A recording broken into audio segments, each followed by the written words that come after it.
And welcome into Pressbox Live. This is Stan the Fan from Pressbox and PressboxOnline.com.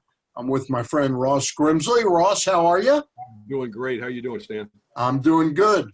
And our special guest, who we've been trying to get on a couple times during the summer, but his schedule wouldn't allow it, is Norfolk Tides manager Gary Kendall, who is serving as one of the lead coaches down at Bowie, which is called the alternate training site. Is that what they refer to it, Gary? Yeah, that's it.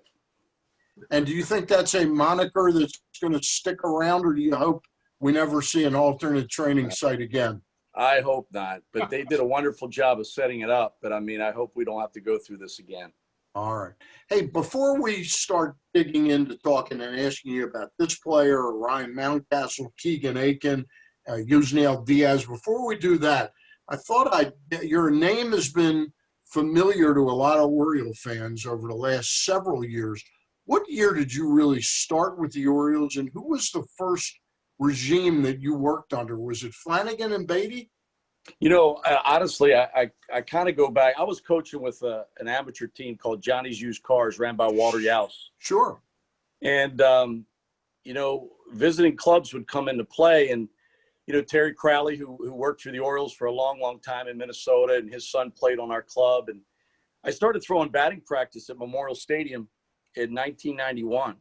Wow. Actually, I went out there to get baseballs one day because Harry Dalton was the GM of Milwaukee, and Walter sent me out to get baseballs. And one thing led to another, and I started throwing BP, and it was only a couple days that Milwaukee was in town. And one thing led to another, and it was the last year Memorial Stadium, and they started hiring me to throw for some of the visiting clubs, Minnesota and some different clubs. And at the end of the season, I wanted to thank Roland. And what a gracious man he was and is. And still is, yeah. And they hired me as a part-time scout and a batting practice pitcher, and I remained that until 95. So the first regime I was ever around were, you know, Roland Heeman, Doug Melvin, sure, you know, Frank Robinson, and at that time Johnny Oates was the manager, and Greg Biangini, Dick Bosman, and I stayed there till 95, and then a better opportunity. The guy that actually hired me, Fred Ullman Jr., who was the assistant scouting director at the time, he hired me. Gary Nichols was the director, but Freddie hired me, and he hired me again in San Diego to work for Kevin Towers. Okay. In 95. So when, you know, we lost Fred Sr. just probably about a week ago, and I texted Freddie and I said, you know, I did not know that. Yeah, I did not know that. He hired me twice, and then I stayed there in San Diego, and I came back to Baltimore in 2000. So the first regime I guess I was with was coming back was the end of Mike Hargrove. Okay. And then since then, you know, it's been a lot of different managers, but I've been very fortunate. And you refer to it kind of as the manager, but isn't it really the GM that you work at the pleasure of, but the manager at the major leagues is the guy you interface with most of the time? Well, when I was throwing BP, it was. And, you know, it was funny because Cal Ripken Sr., who I got to know in 91 and then 92 and then 93, he was gone, but he ran the batting practice group. So he was the guy that you really talked to a lot. And it was a great experience because, as Ross knows, you know, he was a baseball icon. And just to be around him and pick his brain, and some of the coaches they had on staff there in 92, they brought in Davey Lopes and different guys like that. So you got a chance to be around some really seasoned coaches. I've been very fortunate, you know, and, you know, I look back, you know, really in 2000, you know, the first time that I was ever a coach with the Orioles, we were loaded with catcher managers. Duffy Dyer was my manager in Bluefield, and Joe Ferguson, a lot of catchers that caught in World Series games. Joe Ferguson with the Dodgers, Duffy with the Mets, Andy Etchebarren. Just a lot of, and so you sat in that room, you know, with the likes of Mo Dabrowski and different guys like that, and you just absorbed everything. And it was the greatest learning experience of my life. You kept your mouth shut, you listened, and, you know, they would ask you a question every now and again. You try not to, you know, have egg on your face when you answered it. But it was a great room, a great resource, and it was a great beginning for me to learn baseball from a lot of different guys and guys that really knew the game. Ross, take it away for a couple. Yeah, Gary, I know you were in Del Marva for a time for 3 years. I think you was in Aberdeen for 3 years. You spent a long time in Bowie. Yeah. Your last 2 years you've been in the AAA with the Norfolk. Over the years, since 2004, what has really been noticed to you that's changed in the game? Probably how players are. I'm not going to say that we didn't work as hard, but there were times in the early 2000s where you would go to places and some of the short season clubs you didn't even have batting cages. So when you got rained out, you got rained out, and there's more resources now, and the way these ballparks are built to get work in, and I think we hit more, which I'm not saying that's a negative. That's a great thing. So we're able to get more done. They're building facilities now that have indoor mounds that you can, if you got to rain out, you can throw indoors and you can kind of stay up to speed. So I would say that the ballparks, and I think they're going to really make an effort to really even make them more up to date, and which I'm excited about. But I think just the amount of work that you can get done with a player, and I think because of the way baseball has progressed, there's a lot of new information that whether it's how to set up your defense, practicing with shifts on defense, because I primarily, I'm not a hitting coach. So primarily, I work a lot with infielders. So positioning has been a big thing, making sure your guys are in position and practicing in those positions. Make sure that you have bag coverage with multiple runners on base, which is always a big thing. So, but the game has really progressed just because of the changes in the game that you have to kind of keep up on. And it's challenging and it's great, to be honest, because you learn a lot more. Going through, in Bowie now with how many players you got there? What, 40? Oh, we have about 30. Yeah. 30. And, but it fluctuates. Yeah. A typical day. Now I know you have some guys, Rutschman's probably one. I don't know if Diaz is there, but these guys aren't going to the big leagues. Mm-hmm. What do you do with those guys? What is their just take us through a day at Bowie for the players. Well, for the most part, our workouts kind of begin. We get there around 11:30, and we COVID test, whether it's just with a temperature or whether it's with saliva, and generally, and that staggers. The pitchers that might have just bullpens or they come at different times. So the guys that might throw in the game later on, they're at a different time. So it kind of keeps the clubhouse from really getting too overcrowded.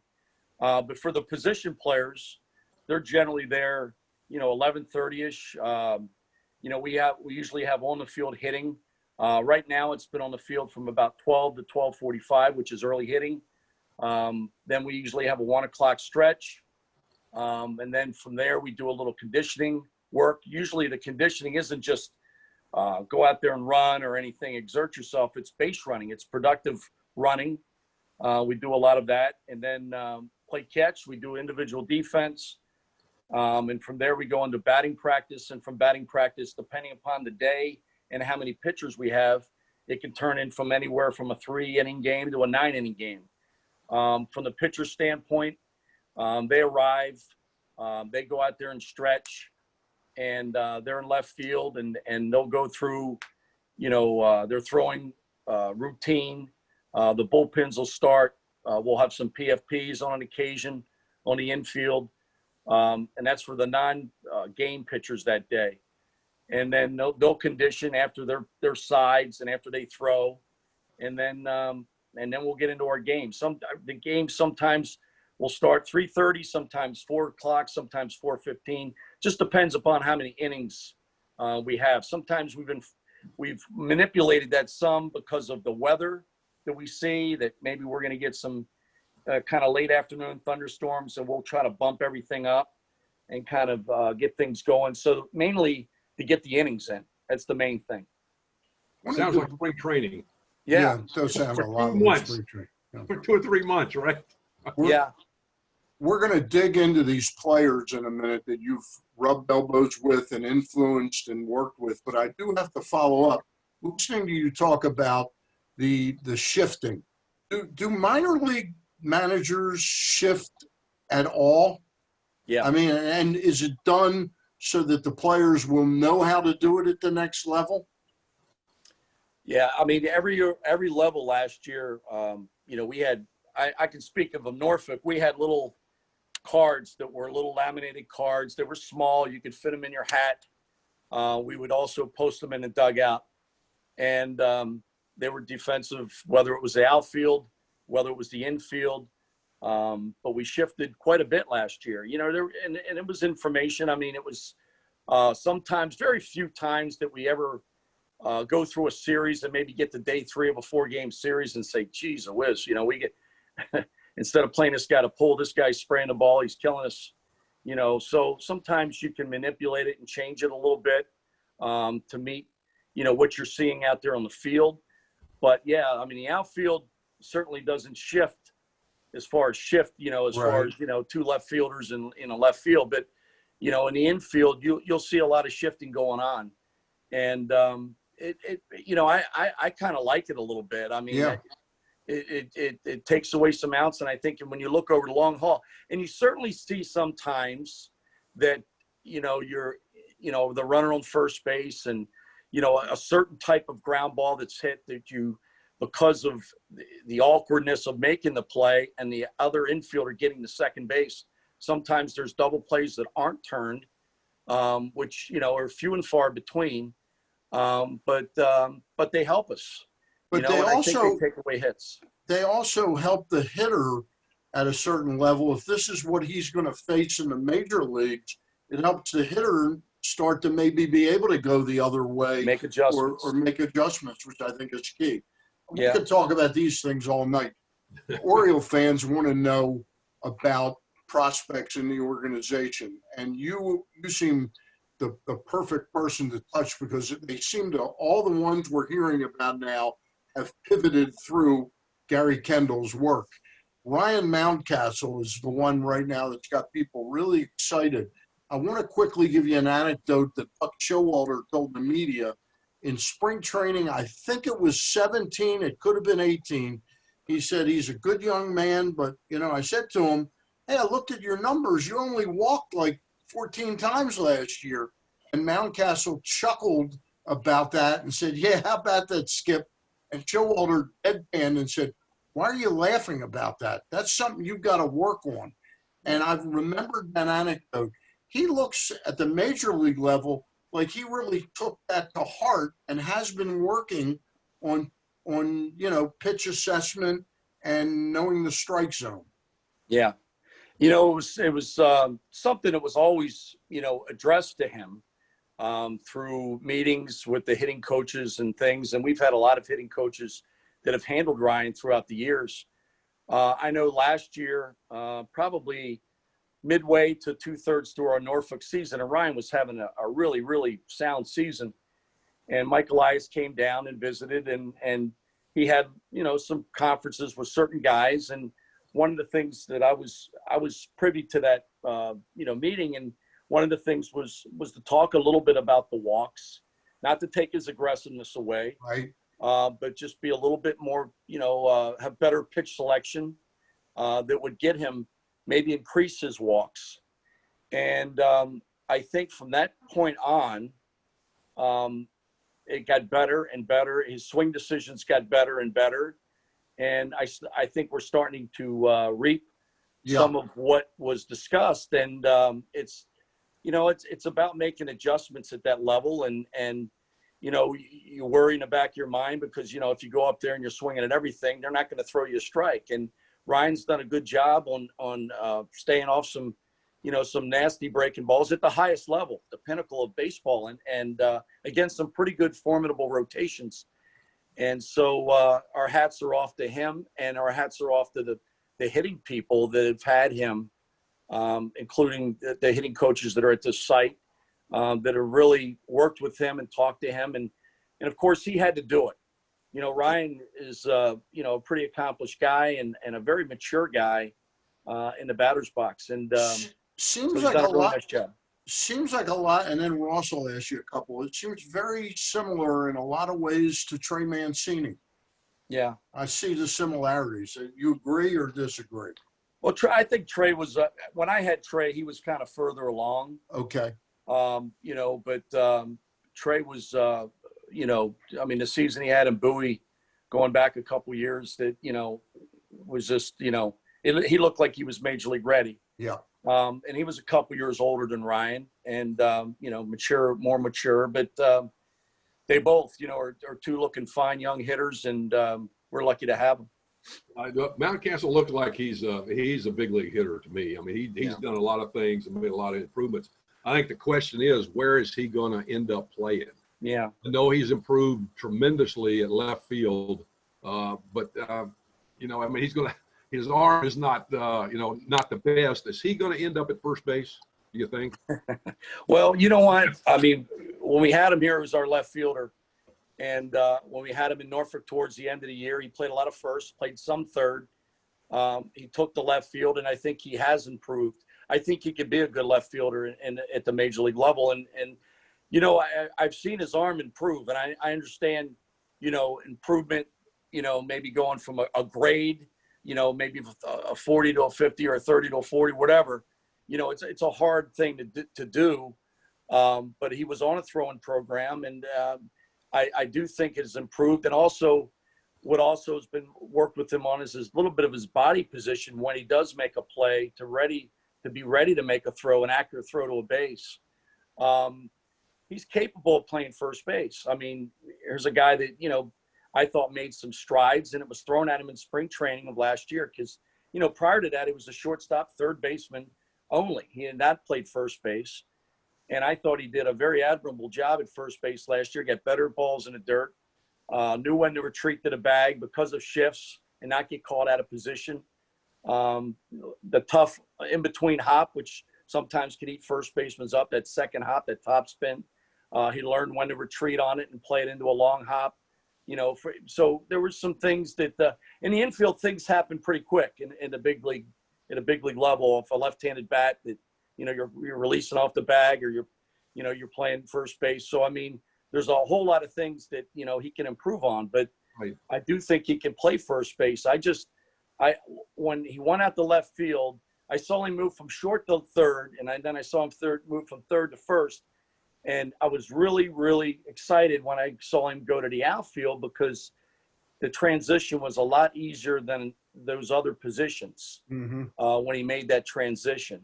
But that's up to the organization to decide. Right. They tell us, what they think or what they want to do, and we're just going to do the best we can with them and try to get them as much ready as we can. Sure. Let me ask you about John Means. Now, I know he started off, he struggled. He was throwing harder, and it looked like he had a different delivery than last year. I could be wrong, but it didn't look the same to me, even though he was throwing harder. The thing that, he was throwing harder, his command wasn't as good. All his stuff was erratic. And I guess they had talked to him about going back and doing what you did last year, which why you want to fix something that's not broke. Yeah. And that's what they seemed to do. I mean, did they want him to throw harder, or did he want to do that, or what? Because it took him out of his game, basically. Yeah, I'm not really privy to that. I really don't know. I wasn't there. We saw a couple of his first couple of starts that he wasn't the normal John Means, and the last couple that, they were certainly a lot better. So I couldn't answer that question because I wasn't involved in that conversation if that happened, But I like the looks of him in the last two times out, and hopefully that can continue. I know just for the simple fact that, how the slider improved so much, because when he was with me at Bowie, it was basically fastball, curveball, changeup, and the changeup was real good. Yeah. But that slider has really become a pitch for him also, and we're happy to see John throwing the ball better. Let's go out into the outfield.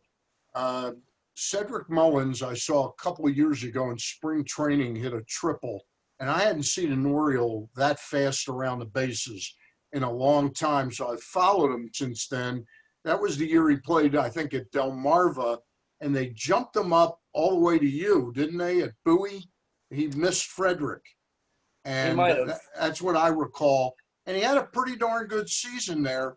Last year, they gave him a shot early in the season, and it all went south for him last year, and you were around him. Are you pleased with where he's back to playing now? Definitely. You Yeah. know, one of the things that, last year, when you break camp, there's a certain plan for every player. And of course, he broke with Baltimore last year at the beginning of the season. And when he got to us, it was to refine his bunting, to make sure that he did it, once a game, or try to do it once a game, as long as the score, was indicative. And so he was just as we're talking, Gary, he just stole second base. Walked and stole second base. Go ahead. But that was a big thing, the bunting. And then, to use the field, certainly when he gets his pitch, he's got a little thunder in his bat. He's got you put a little damage with his barrel, and but just use the field, and it just didn't work out for him. He really pressed last year, and I think around the All-Star break, we sent him down to Bowie, but he persevered. Sometimes, hitting's hard. And, he's a very humble, he's a very bright young man. He's a good kid. Yeah. He's wonderful. And, here's a guy that knows what the organization wanted him to do. And he's gone up there, and I don't know whether he's got 7 or 8 bunt hits this year, and several sacrifice bunts, and he's using the whole field. I tell you one thing that's impressive when you talk about a triple, he really cuts the bag really well. He always did that. He's got big feet. He's got real big feet. But he cuts the bag really well, and he gets around the bases, and he roams center field very well. I think he's a guy that really, his arm strength has improved from when I first saw him in AA, which is a tribute to him and the throwing program that he was on. So I hope, sometimes it takes a guy, a couple ups and downs that, to persevere and figure some things out, and the good ones do. And let's hope that he does, because it couldn't happen to a finer guy. I'm going to ask you now about another outfielder who happens to be hitting right now. It's DJ Stewart, who has had a couple ups and downs. He started this season. If it had started on time, he wouldn't have made the major league team because he was rehabbing from that knee injury, I think it was. But because it started in late July, made the team. I think he was 0 for 15. Went back down to the alternate training site with you guys. And boy, he has been a monster since he's come back. And the word I use, Gary, he swings the bat with so much conviction that he thinks he's going to hit the ball. Yeah. He's a baseball player, and he's a guy that, you have a lot of them that you really enjoy managing. He's one of them, because when he got to Bowie, and, he hadn't had a whole lot of success in our system. And then he gets to Bowie, and we throw him out there against lefties and righties. And I loved him against lefties because his barrel stayed in the zone, and he hit the ball to all fields, and he gives you a good effort down the line. He'll steal a bag. I think he really takes a lot of pride in working on his defense, primarily a corner outfielder, but he plays the game. And, I did have a conversation when he got back from, and first of all, it's a tribute to what was done, not only just with Don Long and Jose Hernandez at the major league level, but the alternate site hitting coaches that we have here were. He just hit a home run, Gary. There you go. Yeah. Okay. So, but he felt that he was on a lot of pitches. Yeah. And, he was missing them. And, he came back. He worked really hard with our hitting coaches here. He developed, I think the biggest thing, he developed confidence. They instilled a lot of confidence. They, not that they were blowing smoke around him, but he was doing well.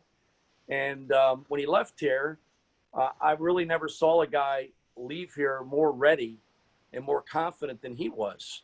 Well, he's hit 7 home runs, I think, in a week, 10 days. So, So, I mean, I hope that it continues. And but he's a grinder, and he's a guy that you love to put in a lineup. And you can bat him anywhere in that lineup. He hangs in with lefties. I love the fact that he bunts off a lefty. It's something we talked a lot about when he started shifting, because he can run, and it was really encouraged by our big league staff and by our front office to have those guys bunt.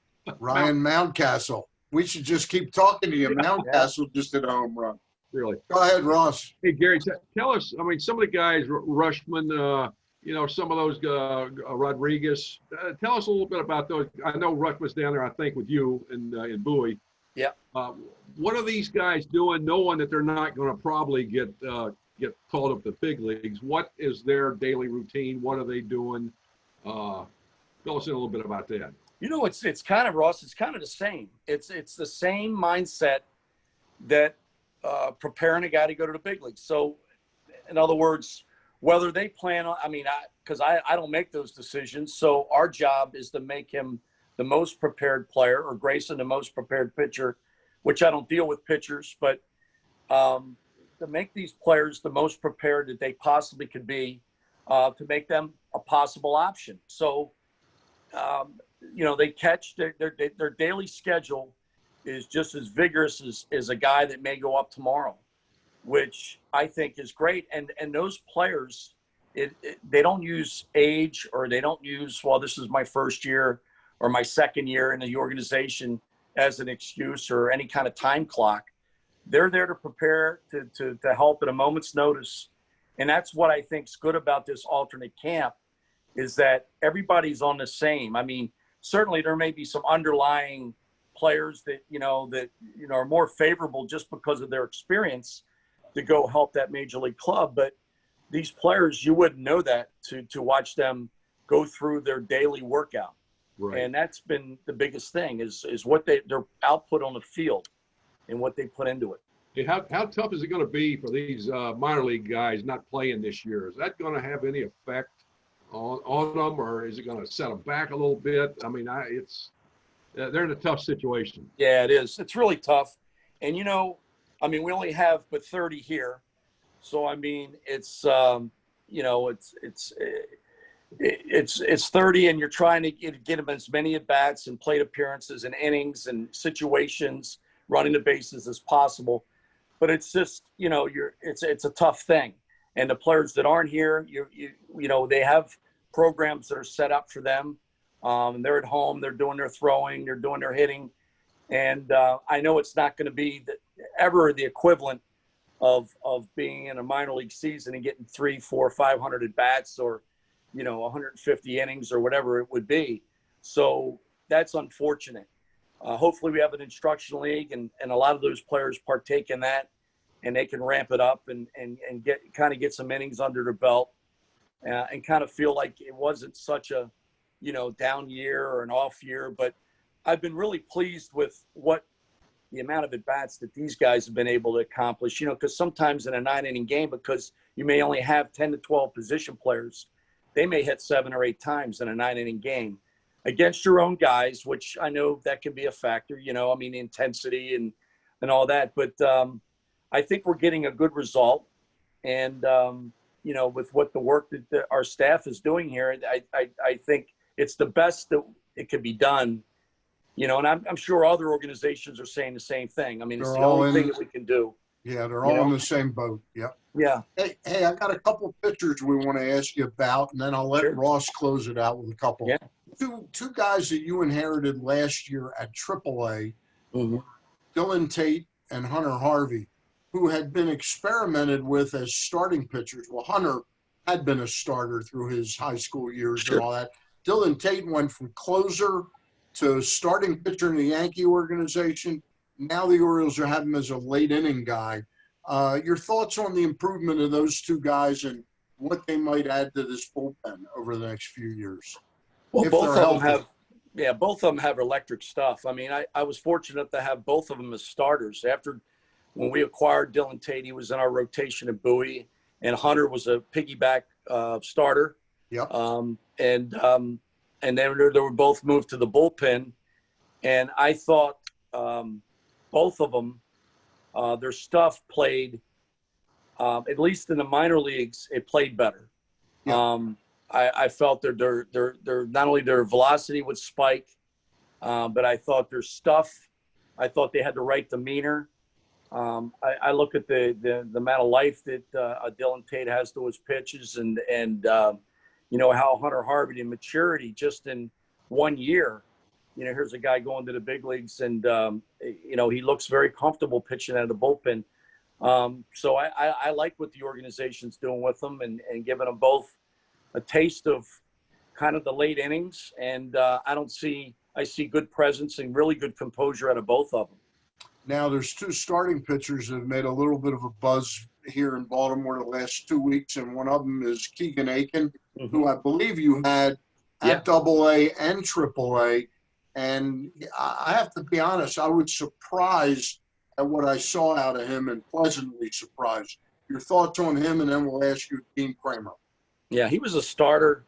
Keegan was a starter in Bowie when I was there, and he was a starter for me last year in the International League. And there's a guy that's got a real good feel for his off.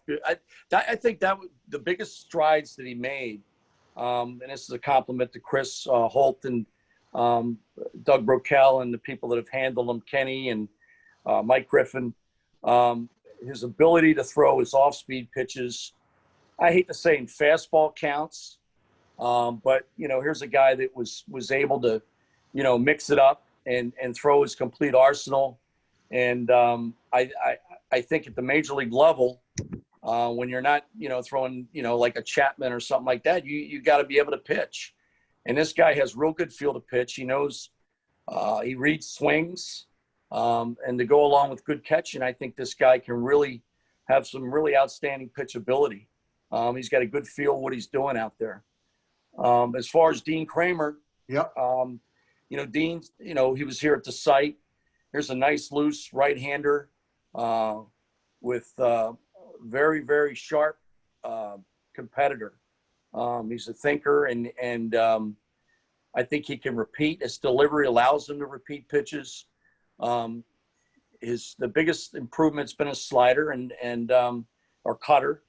It was something that wasn't a factor even last year at the AAA level. He was more fastball, curveball, and he mixed in a slider and a changeup. But he's more of a complete package now, and through his hard work and the hard work of the pitching development people, he's really made strides. And then let me throw one other name that we haven't seen him in the big leagues yet. Bruce Zimmerman, who had a big year at Bowie. He was in the Darren O'Day trade with Atlanta. We pick him up. He was with you at Bowie, I believe, and last year he ended up coming up to pitch for you at Norfolk. Do you see him as a guy who is a real prospect? I certainly do. And here's another guy that has really good feel to pitch. Yeah. You know, he commands the ball really well. And, you know, he kind of, when I first saw him, you know, and granted, I grew up in the Baltimore area and saw Mike Flanagan pitch a lot, saw Scotty McGregor pitch a lot. And he kind of reminds me a little of a blend of them both, because he's a guy that can really pitch with his off-speed pitches, but he's got a good enough heater when he needs to. He's a guy that, you know, in the 5th and 6th inning last year in Norfolk, that, you know, he had plenty in reserve. You know, I mean, he could reach back and show you 94, 95 in the 5th. But he's a really good guy to be around. You're going to get innings out of this guy. This guy can eat innings, and he's a really good competitor. Ross, you got a couple more for before we let him go? Yeah. Rushman, where is he at now, and what are your thoughts on him? How far he's a pretty intelligent kid, and you know, how close is he to getting up here? Well, he's a pretty refined catcher, and I mean, he blocks well, he throws well, he's durable. He's a smart guy back behind the plate. He understands catching, and he's got some weapons offensively. This guy's got good power, and he's a good hitter, not only just with power, but he's coming along really well. I mean, in our games, he really competes, and you know, from both sides of the plate, left and right, he gets a fair share from both sides of the plate. You know, when they project him at the big league level, I really couldn't answer that. Like, again, I mean, we just try to prepare him as much as he can, but I know it's above your pay grade, Gary. Well, right? but I mean, he's a good-looking kid, and he's got a good spirit. You know, I mean, he's always, you know, running here, running there, and he's rushing out to catch bullpens, which I really like to see catchers do. He knows the importance of handling pitchers and handling different guys, and he's got some good guys, Taylor Davis and Austin Wins, that are down here that, you know, have some savvy and some experience that have been a really big help for him. You know, we have a lot of guys. I mean, it's Gunnar Henderson's another one that's here. He's 19 years old, that really has stepped it up and has gotten better each day. And so it's an exciting time to be here, and I'm just glad to be part of this. Right. One last question, Gary. You know, they're talking about cutting 40-something teams from the minor leagues. Yeah. Tell me your thoughts on that, and how is that going to affect not only baseball but the Orioles? Well, I mean, I don't know what teams that, you know, they're going to be elected that we cut. Personally, you know, you hate to see any town lose a ball club. You know, I mean, I've managed in Bluefield. I've managed with the Padre organization in Idaho Falls in a Pioneer League, and I love short season baseball. And there were two very good towns that I was able to be in. You know, and I don't know where exactly they're going to slash.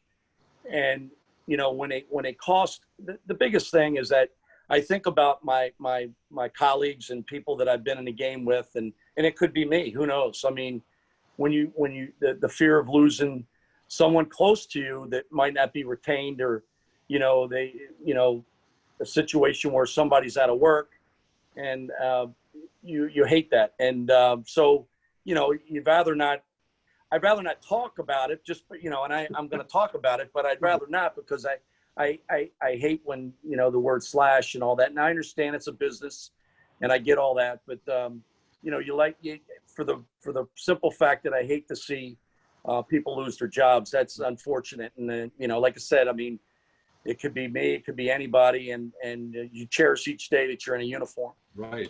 Well, I'll tell you one thing that's impressive about you, Gary Kendall, and we don't know each other that well, but the fact that you've made it through different regimes, and that is really something, that you made it from Roland Heem. I mean, you worked under Roland, but then when you got back under Flanagan, and you survived Andy McPhail and Dan Duquette and Mike Elias. Sid Thrift. That's Sid Thrift. That's something to survive. But that says something when a guy survives different generations. It's like in politics. A Republican wins, he hires Republicans. When a Democrat, it's a nice statement about Gary Kendall. Well, I appreciate that. We really appreciate your time tonight, and we'll look forward, hopefully, to a new normal next spring, and we'll try and get you on this again. All right? Thanks, Gary. Awesome. Thanks, guys. Really appreciate it. I want to remind you that Wednesday night, Gary Stein and I will have Ken Zales on to talk about fantasy football. Next Monday night, Ross Grimsley, the aforementioned Dan Duquette, will join us next Monday night. All right? From all of us at Press Box, we'll see you down the road.